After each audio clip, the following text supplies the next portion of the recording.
Bapa di dalam surga, sore hari ini kiranya Roh-Mu yang kudus menguasai hati dan pikiran kami, baik hamba bahkan juga setiap anak-anak-Mu untuk belajar kebenaran firman. Kiranya kebenaran firman menolong kami mengenal lebih dalam siapa Engkau dan mengenal jalan-jalan kehendak-Mu yang Tuhan mau untuk kami lakukan di dalam hidup ini.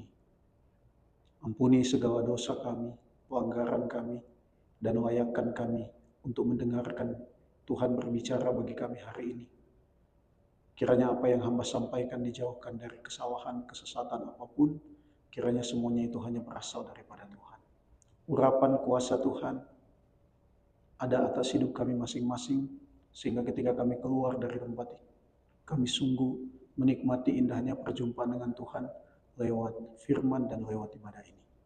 Tenangkan hati kami, tenangkan pikiran kami, dan kiranya Tuhan siapkan kami, hati dan pikiran kami untuk ditanami dan ditaburi kebenaran firman Allah.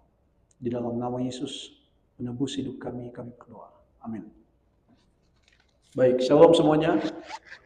Sekali lagi shalom. Selamat hari Minggu untuk kita semua.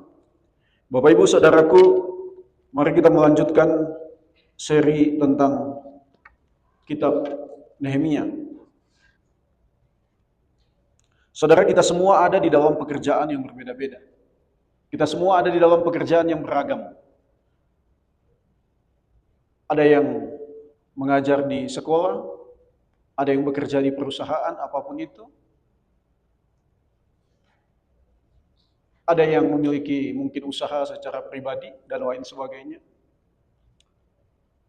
Terkadang orang berpikir bahwa pekerjaan itu sesuatu yang rohani hanya ada di dalam gereja.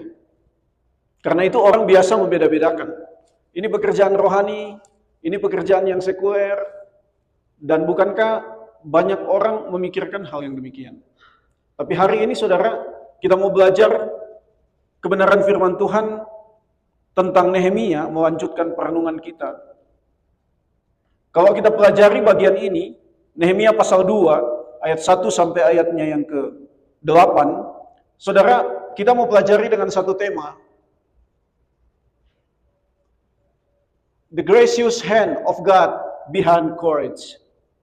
Jadi ternyata dalam setiap pekerjaan yang dijalani oleh Nehemia, termasuk untuk menjalani panggilan Tuhan, semuanya dia jalani karena dia mengalami tangan kemurahan Tuhan yang besar di dalam hidupnya.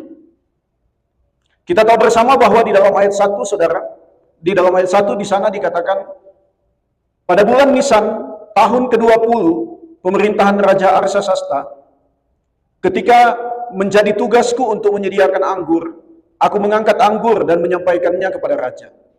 Karena aku kelihatan sedih yang memang belum pernah terjadi di hadapan raja. Saudara, minggu lalu saya sudah bilang bahwa Nehemia itu adalah seorang yang melayani raja. Dia seorang juru minum raja, menyediakan segala sesuatu untuk raja untuk diminum. Dan ini satu pekerjaan yang membutuhkan tanggung jawab dan kepercayaan yang begitu besar. Karena ini berkaitan dengan hidup dan matinya seorang raja. Kalau dia tidak bisa dipercaya meracuni raja dan lain sebagainya, maka ini hal yang sangat berbahaya untuk kerajaan. Dan saudara tahu bahwa ketika seorang tugasnya menjadi juru minum raja, dia itu harus mencicipi terlebih dahulu apa yang akan disajikan kepada raja. Dan dikatakan di dalam bagian ini, saudaraku, pada bulan Nisan, sebelum bulan Nisan, kita kembali dulu. Di dalam pasal 1 ayat 1 di sana dikatakan, riwayat Nehemia bin Akhalia pada bulan Kisleu. Oke.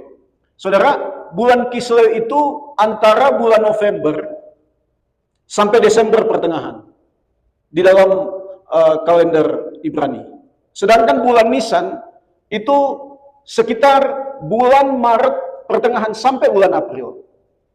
Jadi rentan waktu ketika Nehemia mendengar berita akan Yerusalem, sampai rentan waktu Nehemia menghadap raja, waktu dia kelihatan muram, itu ada sekitar 4 bulan rentan waktunya.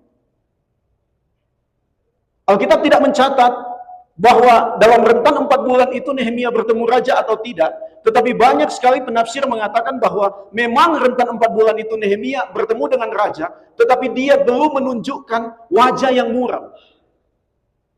Dalam bagian ini kita melihat bahwa apa yang saya sudah bahas minggu yang lalu menunjukkan bahwa ketika Nehemia berdoa, dia butuh waktu yang begitu panjang untuk mengungkapkan isi hatinya, untuk mengungkapkan apa yang membuat hatinya hancur. Dia berdoa selama 4 bulan. Dari bulan Kisleu sampai ke bulan Nisan.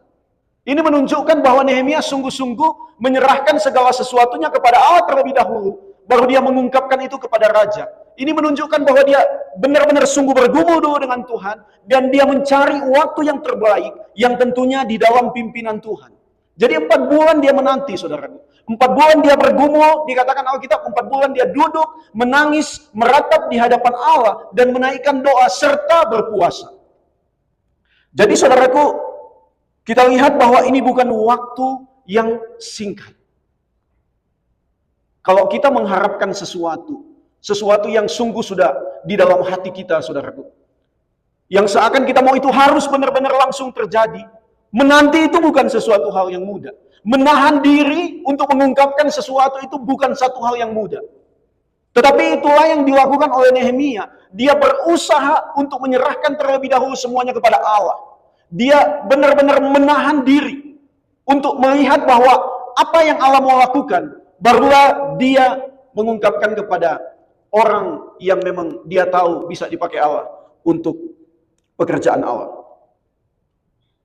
Dan saudaraku, kalau kita baca bagian ini, dia seorang juru minum, menunjukkan bahwa dia adalah seorang yang dapat dipercaya. Nanti saya akan jelaskan di bagian selanjutnya. Karena itu dari bagian ini, saudara, kita mau belajar 3 hal.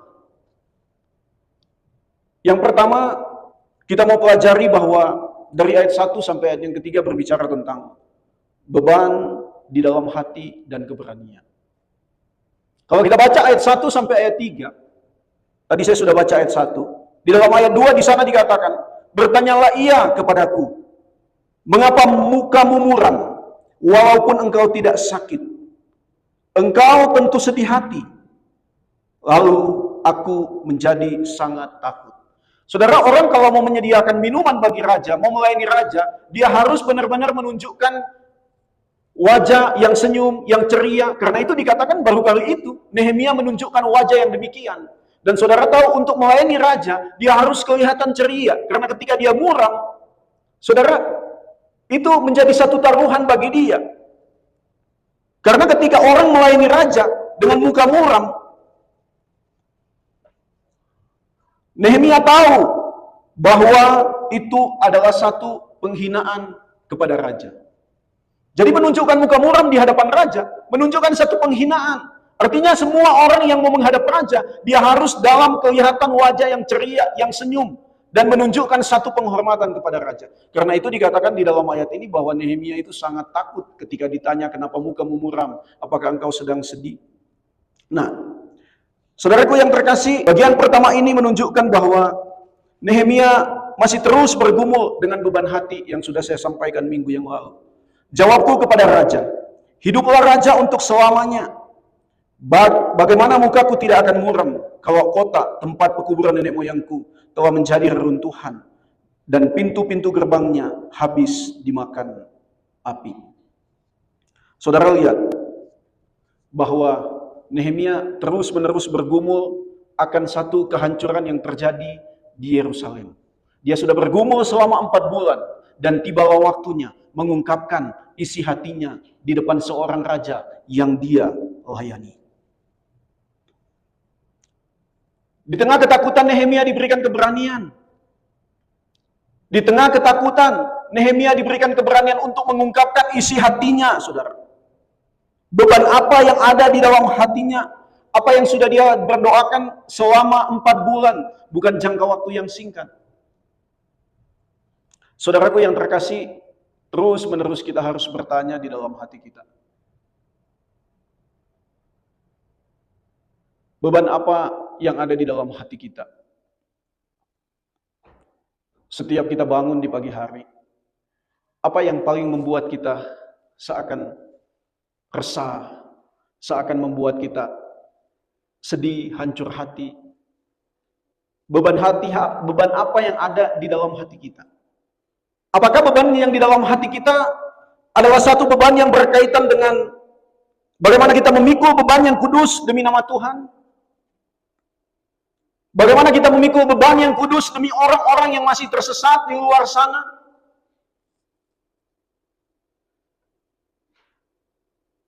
Dengan orang-orang yang ada di dalam kesusahan besar? Atau sebenarnya kita justru hanya terus-menerus tinggal di dalam zona nyaman kita dan kita menikmati segala sesuatunya tanpa memiliki beban hati yang kudus di hadapan Tuhan? Kita hanya menikmati segala sesuatu yang kita pikir kita sudah menikmati hidup ini dan tidak perlu lagi memikirkan keluar. Nehemia, sekali lagi saya katakan, dia ada di satu istana yang begitu megah. Dia sudah enak, dia tinggal aman, dia tinggal nyaman. Dia bisa menikmati segala sesuatu yang tersedia. Apalagi saudara, dia adalah seorang juru minum yang benar-benar diservis di dalam istana tersebut.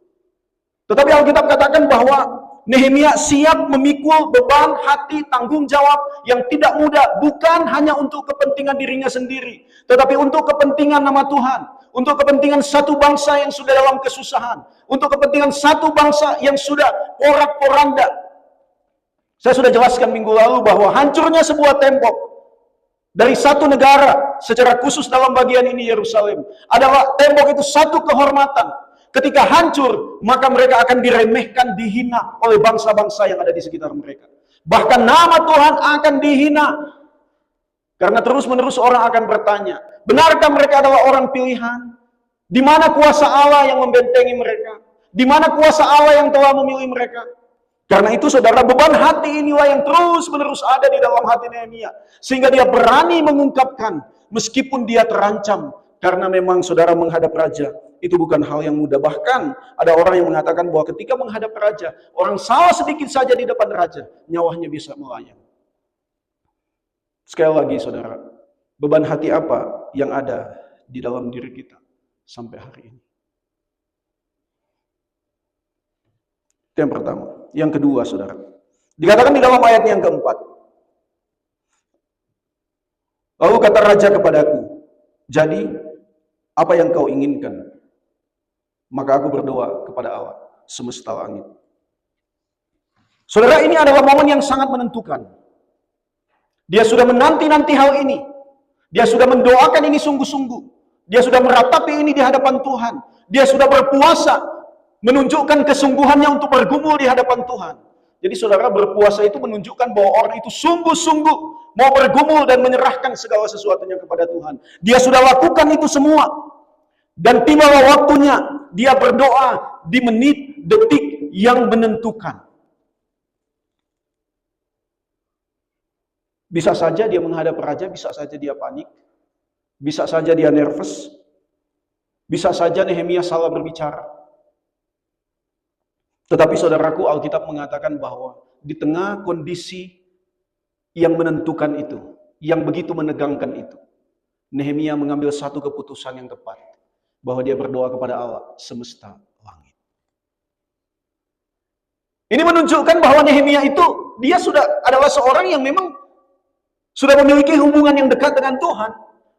Jadi di dalam kondisi-kondisi yang menentukan, dalam kondisi-kondisi yang menegangkan, dia mengambil keputusan yang tepat bahwa dia harus berdoa. Artinya apa? Seorang yang sudah memiliki hubungan yang dekat dengan Tuhan, di dalam kondisi-kondisi apapun, bahkan tersulit di dalam hidupnya, kondisi yang menentukan, sesuatu di dalam hidupnya, dalam keluarganya, dalam persekutuan di mana dia ada, di dalam gereja di mana dia hidup, dia akan mengambil satu keputusan untuk berdoa di hadapan Tuhan.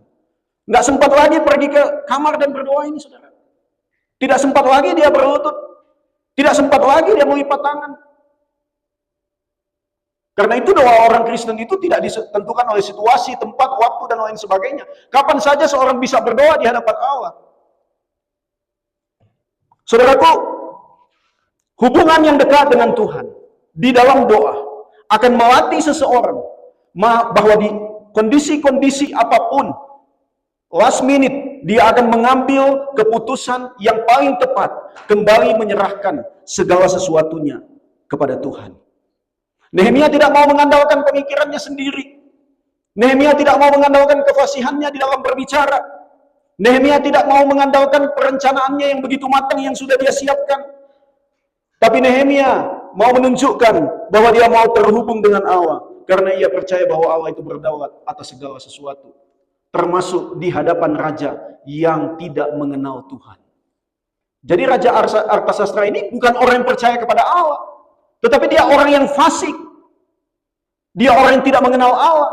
Karena itulah Nehemia tahu, meskipun dia raja yang tidak mengenal Allah, tetapi Allah bisa mengendalikan hatinya untuk hal-hal yang sangat prinsip di dalam hidup, untuk hal-hal yang penting, untuk panggilan dan pekerjaan Allah. Saudara, banyak sekali kontroversi ketika kita melihat pemimpin-pemimpin yang ada di negara ini, bahkan juga ada di negara lain, bukan? Banyak sekali kontroversi, ada yang setuju, ada yang tidak, ada yang sangat protes dengan segala keputusan yang terjadi. Tapi saudara, kita harus percaya bahwa meskipun pemimpin-pemimpin negara, bahkan juga di negara di mana kita hidup, mungkin kita tidak tahu bagaimana iman mereka di hadapan Allah. Tapi ketika kita berdoa kepada Allah, menyerahkan mereka kepada Tuhan, Tuhan bisa mengontrol hati mereka. Saya bukan pendukung siapa-siapa, saudara ya, dan saya memang nggak bisa memilih di sini untuk saat ini. Tapi saya melihat bahwa memang ada dua kubu, ada yang setuju, ada yang tidak. Tapi terkadang ketika saya mendengar satu dua kalimat, saudaraku, bahkan juga quote-quote yang disampaikan, saudara, God bless Amerika, gitu kan. Kita mau mengembalikan Tuhan di dalam negara ini. Saudara, ini bukan hal-hal yang kebetulan. Di tengah banyak keputusan yang mungkin adalah kontroversial, banyak orang yang tidak setuju, tetapi kita masih bisa bersyukur di atasnya, bahwa Tuhan mengambil kendali untuk mengarahkan orang kepada Tuhan. Meskipun kita tidak tahu hati mereka. Saudara kan pasti mengikuti media sosial kan? Ada orang yang setuju dengan perang, terserah mereka. Ada orang yang tidak setuju dengan perang, terserah mereka. Ada orang yang setuju dengan peraturan ini, dengan peraturan itu, terserah mereka. Tetapi saudara, hal-hal kecil yang kita bisa lihat bahwa ternyata Tuhan masih mengontrol segala sesuatu dengan memasukkan pengertian-pengertian firman Allah kepada pemimpin-pemimpin kepada pemimpin-pemimpin di negara ini. Meskipun kita tidak tahu mereka percaya Tuhan atau tidak. Saya akan hanya lihat quote, God bless Amerika. Kita mau kembalikan Tuhan di Amerika. Saudaraku, apa yang selalu kita doakan di dalam kondisi-kondisi dan perjalanan hidup kita? Sekali dan terus-menerus saya ingatkan kepada kita, berdoa untuk hidup pribadi dan keluarga. Berdoa untuk segala sesuatu yang kita rindukan, harapkan di dalam keluarga. Berdoa untuk keberhasilan kita. Berdoa untuk ekonomi di dalam keluarga kita. Berdoa untuk anak-anak kita sukses. Itu harus. Tetapi orang yang percaya kepada Allah, dia juga harus berdoa dan memiliki beban hati untuk sesuatu yang rusak di sekitarnya. Karena kita dipanggil bukan hanya untuk hidup bagi diri sendiri. Kita dipanggil bukan hanya untuk hidup bagi keluarga kita, tetapi kita dipanggil untuk menjadi berkat bagi orang-orang yang di sekitar kita.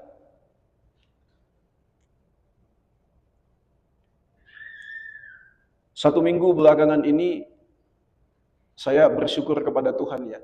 Kita diberikan kesempatan melayani anak angkatnya Opa Eri.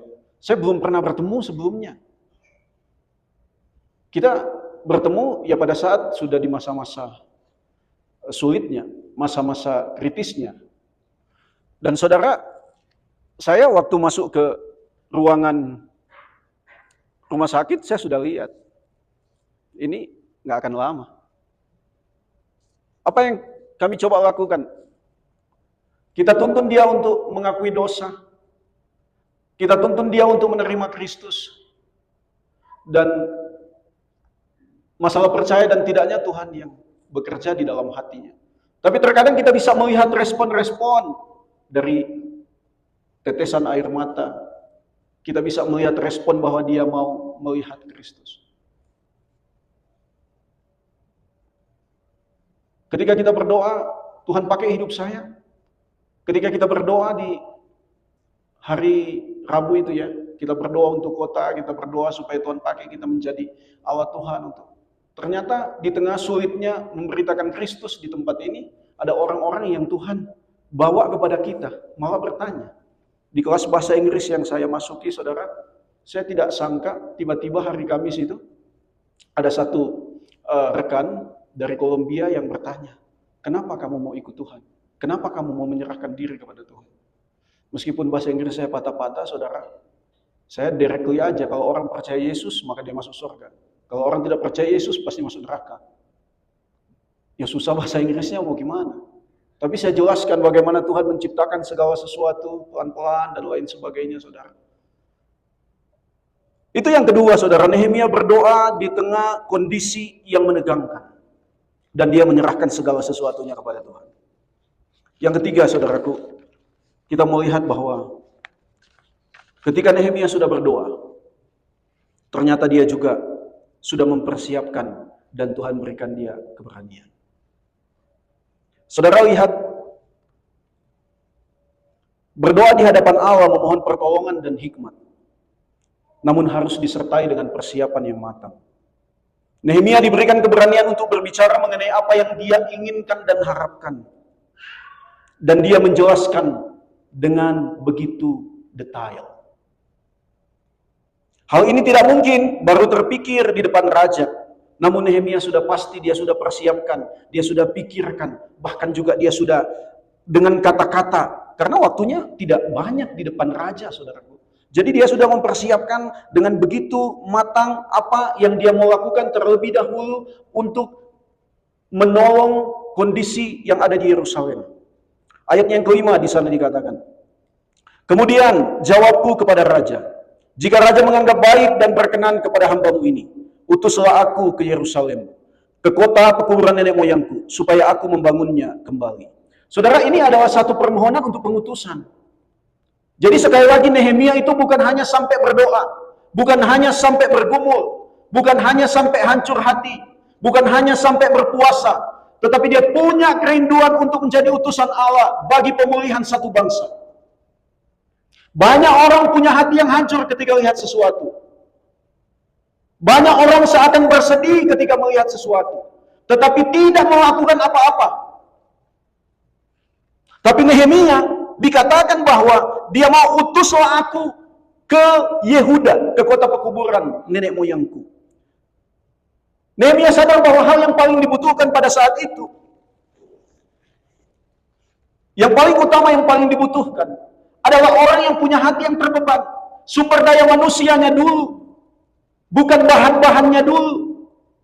Tetapi harus ada orang yang benar-benar punya hati, punya kerinduan untuk melihat sesuatu yang terjadi. Karena itu dia memberi diri untuk menjawab panggilan Tuhan. Karena itu dia memberi diri untuk siap diutus, siap dikirim, siap melakukan sesuatu. Nehemia tidak terpikir untuk menunjuk orang lain. Karena dia sadar bahwa Allah menaruh panggilan itu dalam dirinya. Saudaraku, banyak dari kita, termasuk saya, seringkali kita tahu bahwa ada kehancuran. Seringkali kita tahu bahwa ada kerusakan. Seringkali kita tahu bahwa ada kemerosotan di suatu tempat. Tetapi kita nggak berbuat apa-apa. Termasuk mungkin secara sederhananya di dalam persekutuan kita. Kita tahu bahwa ada sesuatu hal yang prinsip yang harus dibutuhkan, yang sangat dibutuhkan, dan kita tahu apa yang bisa dilakukan di dalam persekutuan itu. Tapi sering sekali kita pesimis dan bungkam. Iya kan? Kita tahu bahwa persekutuan ini membutuhkan sesuatu. Kita tahu bahwa gereja kita membutuhkan kebangkitan. Kita tahu bahwa mungkin persekutuan kita membutuhkan bagaimana kita supaya sama-sama berakar di dalam iman kepada Kristus. Tetapi kita nggak buat apa-apa. Tapi Nehemia tidak melakukan itu.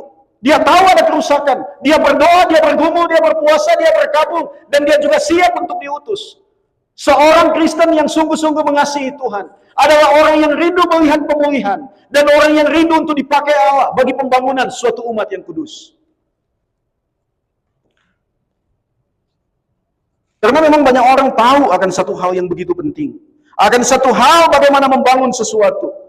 Tetapi hanya berpikir bahwa, oh itu bukan tugas saya. Itu bukan pekerjaan saya. Oh itu pekerjaannya Pastor Stan itu. Itu pekerjaan Pastor Owen. Itu pekerjaannya jemaat lain. Itu pekerjaannya diaken. Jadi saudara, kita hanya mau menjadi pendengar yang setia. Kita hanya mau menjadi jemaat yang duduk tenang, nyaman, menikmati dinginnya ruangan ini, setelah itu pulang dan kita nggak melakukan apa-apa. Nehemia tidak melakukan hal yang demikian. Dan bukan hanya Nehemia. Tokoh-tokoh, nabi-nabi, rasul-rasul di dalam Alkitab, mereka bergumul di hadapan Tuhan dan mereka siap menjadi Allah Tuhan. Meskipun mungkin, bahkan tidak mungkin, pasti mengalami yang namanya penderitaan. Karena itu kemarin ada yang tanya di discipleship, di Bible study. Kenapa orang Kristen seakan terlihat lebih menderita daripada orang yang hidupnya tidak percaya Tuhan? Ya jelas Alkitab bilang, bagi kita bukan hanya dikaruniakan untuk percaya, tapi juga untuk apa? Untuk menderita demi penderitaan yang kudus. Untuk menderita bagi nama Tuhan. Untuk menderita karena kita siap diutus menjadi Allah Tuhan.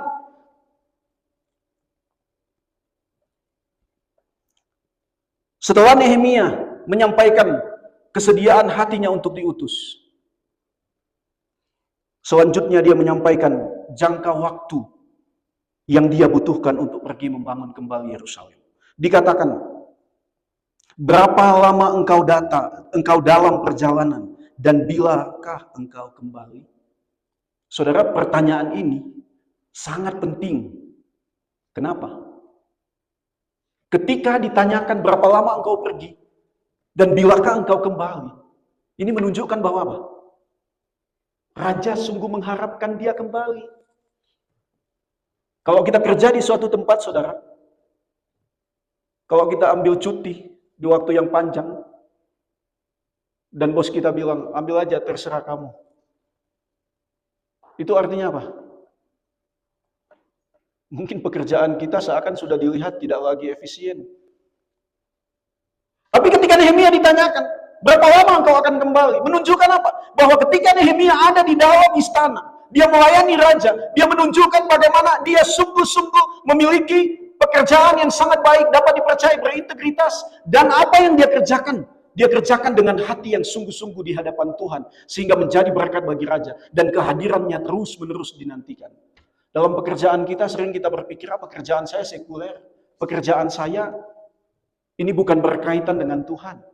Saudara, dimanapun kita kerja, apapun yang kita lakukan, bahkan termasuk kita mungkin hanya kita fokus untuk anak-anak kita, untuk keluarga kita, itu satu pekerjaan yang mulia kalau seorang melakukan karena dia melihat kepada Tuhan.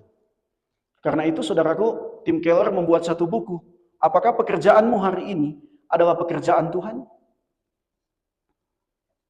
Jadi saudaraku, ini menunjukkan bahwa raja sungguh mengharapkan Nehemia untuk kembali. Dan ia menjawab pertanyaan ini dengan sangat jelas. Memang Alkitab tidak mencatat secara detail, tapi dikatakan ketika Nehemia menjawab berkaitan dengan waktu kepergiannya dan dia kembali, dia langsung mendapat izin untuk dia pergi. Ini menunjukkan apa? Apakah bisa ditanya seperti itu dan baru mikir di tempat itu? Apalagi berkaitan dengan jangka waktu? Nggak mungkin. Nehemia sudah mempersiapkan dengan baik. Selama 40 hari, dia bergumul di hadapan Tuhan. Dan dia mempersiapkan apa langkah-langkah yang dia bisa ambil untuk dia menjadi Allah Tuhan. Jadi orang yang percaya bukan hanya berbicara tentang hancur hati, tapi juga berbicara tentang bagaimana dia mempersiapkan sesuatu untuk membangun sesuatu yang ada di depannya. Saudara lihat. Selanjutnya Nehemia memohon untuk mendapatkan surat. Supaya dia dapat surat resmi, surat pengutusan dari raja untuk diberikan kepada bupati-bupati yang ada di seberang sungai Efrat. Saudaraku, kalau dia sudah dapat surat dari raja, maka bupati-bupati itu tidak akan berani untuk mengganggu dia. Bahkan juga dikatakan di dalam ayat selanjutnya, di dalam ayat 9 dan ayat 10, ketika dia pergi menghadap bupati-bupati itu, ada prajurit-prajurit yang mengawal dia, menunjukkan bahwa apa? Surat itu sangat penting, menunjukkan bahwa apa yang mau dilakukan oleh Nehemia untuk membangun Yerusalem itu sesuatu yang resmi dari raja.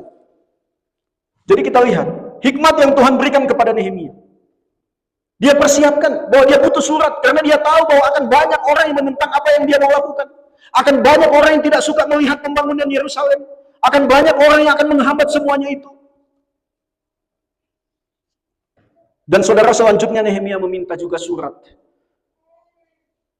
untuk dia bisa mendapat kayu untuk pertama membangun bait Allah dan membangun rumah untuk dia tinggal. Saudara lihat, kelihatannya sederhana, tapi ini menunjukkan bahwa Nehemia sudah persiapkan dengan baik. Dia berdoa, bergumul, dia minta untuk diutus, dia meminta surat pengantar untuk diberikan kepada para bupati, dia meminta surat pengantar untuk diberikan kepada orang yang bertanggung jawab memberikan kayu. Ini membutuhkan satu persiapan yang begitu panjang. Ayat 9 bagian B di sana dikatakan, dan raja mengabulkan permintaanku itu karena tangan Allahku yang murah melindungi aku. Kita lihat, Tuhan bekerja di dalam hati seorang raja yang tidak kenal Tuhan. Sehingga dia melakukan apa yang diminta oleh Nehemia. Sehingga dia mengabulkan bahkan lebih dari apa yang Nehemia sudah minta. Ini kalau bukan pekerjaan Tuhan, pekerjaan siapa? Karena itu Nehemia katakan, bukan aku. Meskipun dia berhasil menghadap raja, meskipun dia berhasil meminta, tapi dia tahu bahwa keberhasilan menghadap raja, keberhasilan mendapat izin, mendapat surat, mendapat kayu, mendapat pengawalan, itu pekerjaan Tuhan yang murah hati. Bukan karena kehebatan dia. Karena apa yang mau dilakukan oleh Nehemia itu bukan pekerjaannya. Itu bukan cerita tentang dia, tetapi itu pekerjaan Allah untuk memulihkan satu bangsa pilihan Tuhan. Jadi ini bukan berbicara tentang Nehemia, tapi berbicara tentang Allah yang berkarya di atas semua orang yang Tuhan mau pakai. Sehingga Nehemia tidak memikirkan bagaimana dia menyombongkan diri, bagaimana dia angkuh, bagaimana dia membanggakan segala sesuatu. Tapi Alkitab dengan jelas katakan bahwa karena tangan Allahku yang murah melindungi aku. Karena itu saudaraku, ketika kita ada dalam setiap pekerjaan kita hari ini, kita dapat menghasilkan segala sesuatu yang baik untuk hidup pribadi dan keluarga. Kita dapat memberi bagi pekerjaan Tuhan. Kita dapat melakukan segala sesuatu mungkin bagi orang yang membutuhkan, yang susah. Itu bukan pekerjaan kita. Itu karena tangan Allah yang murah hati berkenan menjadikan kita alatnya. Saudaraku, terkadang orang berpikir bahwa kita bisa melakukan segala sesuatu. Kita bisa memberi kepada Tuhan. Saudaraku, Tuhan itu adalah Allah yang apa? Yang kudus. Allah yang sempurna. Allah yang maha kuasa. Allah yang maha kasih. Allah yang bisa melakukan segala sesuatu. Apalagi yang dia butuhkan? Dia butuh sesuatu dari kita? Tidak. Karena itu ketika kita diberikan kesempatan untuk melayani Tuhan, untuk memberi bagi Tuhan, bagi pekerjaan Tuhan, itu satu anugerah dan kelayakan. Karena kita nggak bisa memberi apa-apa kepada Tuhan. Dia Allah yang sempurna. Dia Allah yang punya segala-galanya. Bahkan hidup kita pun punya dia. Dia butuh apa dari kita? Karena itu ketika kita diberikan kesempatan untuk melayani Tuhan, untuk memberi bagi pekerjaan Tuhan, itu adalah satu anugerah yang tidak layak, tapi dilayakkan di hadapan Tuhan. Karena kalau kita berpikir apa yang kita bisa beri kepada Tuhan apa? Nggak ada yang kita bisa berikan kepada Tuhan yang menambah kekudusannya, yang menambah kesempurnaannya, yang menambah kebesarannya, yang menambah kemahatinggiannya, yang menambah kemahatauannya. Nggak ada, saudara. Ketika kita dilayakkan, maka itu satu anugerah. Maka kita harus gunakan sungguh-sungguh. Karena tangan Allahku yang melindungi aku. Jadi keberaniannya menghadap raja. Keberaniannya kelihatan mukanya muram karena hatinya sedih. Keberaniannya mengungkapkan apa yang dia mau untuk diutus. Keberaniannya untuk meminta surat. Keberaniannya untuk meminta kayu. Itu semua datang dari Tuhan yang bekerja di dalam hatinya. Dan juga bekerja di dalam hati raja. Karena itu dikatakan, karena tangan Allahku yang murah melindungi aku.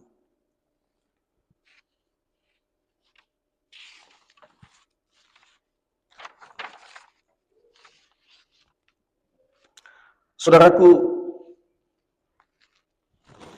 seorang yang hidup di dalam panggilan Allah adalah seorang yang terus-menerus dibentuk oleh Tuhan untuk memiliki kerendahan hati tiap-tiap hari.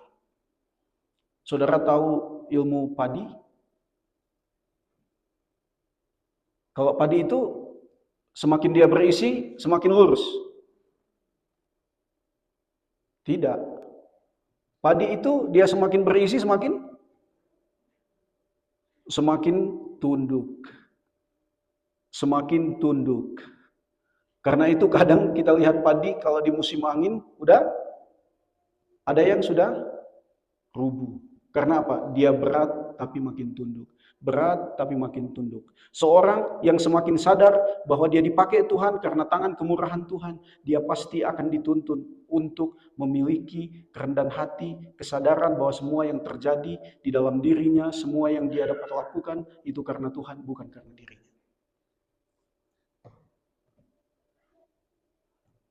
Dan seorang yang percaya kepada Allah menyadari bahwa semua pekerjaannya harus untuk Allah. Karena itu kita perlu tanyakan. Kita ada di dalam berbagai bidang pekerjaan kan? Apakah ketika kita bangun pagi, kita mempersiapkan diri untuk mau pergi bekerja? Untuk mau melakukan segala sesuatu kalau kita fokus bekerja di rumah kita? Apakah yang kita pikirkan bahwa hari ini saya mau bekerja untuk Tuhan? Lewat apa yang saya lakukan? Apakah pekerjaan kita saat ini adalah pekerjaan Allah? Atau pekerjaan kita sebenarnya hanya terfokus kepada diri kita sendiri?